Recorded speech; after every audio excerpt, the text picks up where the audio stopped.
Welcome back into the Sports Source. This segment brought to you by A.G. Hines Company. Drive It, Nudura, Cultured Stone, all the best materials, cutting-edge materials, all available at A.G. Hines Company. After 100 years of business, the Hines family still just does not rest on their laurels. They're always looking for the next great thing, always looking for new and better ways to help you make your building project top-notch to live up to your goals. Start your next project with A.G. Hines Company right in downtown Knoxville. All right, Rick Barnes is having to replace 3 scholarship seniors and 4 transfers that all departed this year. Landed his second player through the portal this week, Felix Okpara. Is that the correct pronunciation, I'm going to guess?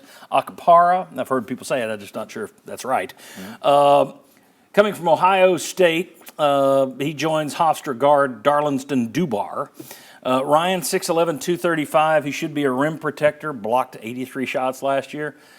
But if anything, his offensive game looks even worse than Jonas Adu's offensive game. Your thoughts on Felix Okpara? Yeah, maybe not a perfect fit if you could have drawn up exactly what Tennessee would have wanted, but I think the defensive end might be even more important for Tennessee, and we saw that in the NCAA tournament. You need somebody that can at least win those battles and not get out-muscled in the paint every time. Yeah. So I think a big deal to have a rim protector, as you said, to have that 6'11" guy in the paint. But still some needs on this team. But that's a big deal to get somebody in the paint like that can actually and has a proven track record at a Power 4 school. Let's put up the. I'm going to have to get used to saying Power 4 instead of Power 5. There are your portal targets. They've already grabbed Dubar and Okpara. Still targeting Igor Milicic. So if you get Okpara and then you add in Milicic, who can score as a big man, okay. That's pretty good. Cade Tyson still looks like he's from Belmont. It still looks like he's leaning toward North Carolina. Most people expect that. Chaz Lanier went onto the board this week because he entered the portal from North Florida.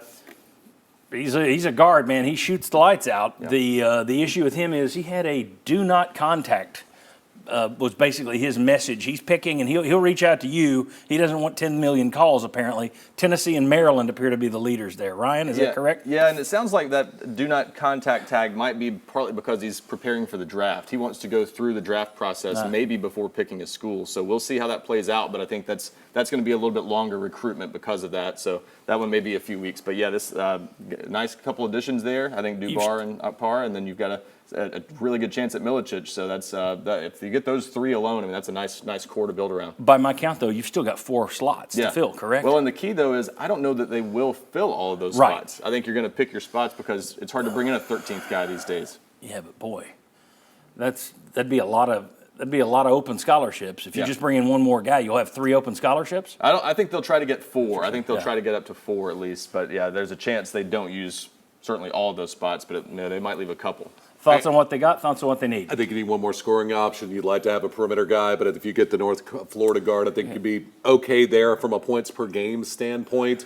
Okpara seems like more filling Tobe Awaka's shoes, not necessarily Jonas Adu's. Right. Can you land Milicic? And if you get Milicic, will you play him where a guy that averages 41% beyond the arc can actually at 6'10" gets to shoot outside in Rick Barnes' system? Yeah, I mean, and that's what you look at most, John, when you show those stats, is you get looking at some shooters and somebody that can move out. And I know this may not be part of it, but people keep asking me about Awaka. What's Awaka going to do? What's the update there? Well, we'll talk about that in the next segment, the outgoing guys. But it doesn't look, at this point, I would be shocked if he comes back. Yeah. But in terms of what they're bringing in, I'm with Ryan. I think you need 2 more guys. If you got Lanier and Milicic with Dubar, with Okpara, okay. You're in business now this is for we talk that way. We've never seen any of these guys. Well, that's the thing. We all sit there and go, well, he did this and he did that. Barnes is a good coach. That's what every program's doing now. You just throw it together. But we're all going to give you the same nonsense. And I mean that you're going to read this on all the, no offense, all the sites, newspaper. Everybody's going to say, oh, man, they got this guy from Hofstra.